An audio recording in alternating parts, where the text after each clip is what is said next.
Hi hello welcome to Jason media. Telugu సినిమాతో second innings.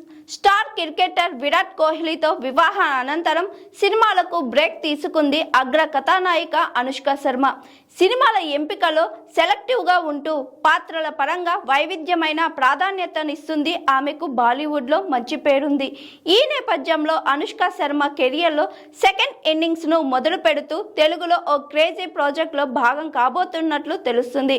Allu Arjun కథానాయకుడిగా అట్లీ దర్శకత్వంలో రూపొందుతున్న సైంటిఫిక్ ఫ్యాంటసీ చిత్రంలో అనుష్క శర్మ కీలక పాత్రలో నటిస్తుందని వార్తలు వస్తున్నాయి. పుష్ప ఫ్రాంచైజీ తరువాత అల్లు అర్జున్ చేస్తున్న సినిమా ఇదే కావడంతో ఈ ప్రాజెక్టుపై భారీ హైప్ నెలకొంది. ఈ సినిమాలో అనుష్క శర్మ నటించడం ఖాయమని ఇప్పటికే చిత్ర బృందం ఆమెతో చర్చల్ని పూర్తి చేసిందని బాలీవుడ్ మీడియాలో కథనాలు వచ్చాయి. రెండు సమాంతర ప్రపంచాల నేపథ్య కథాంశంతో హాలీవుడ్ స్థాయి ప్రణాళికలతో దర్శకుడు అట్లీ ఈ చిత్రాన్ని తెరకెక్కిస్తున్నారు. దీపికా పదుకొన్ కథానాయికగా నటిస్తున్న ఈ సినిమాలో మృణాల్ ఠాగూర్, రష్మిక మందన కూడా నటిస్తున్నట్లు వార్తలు వినిపిస్తున్నాయి.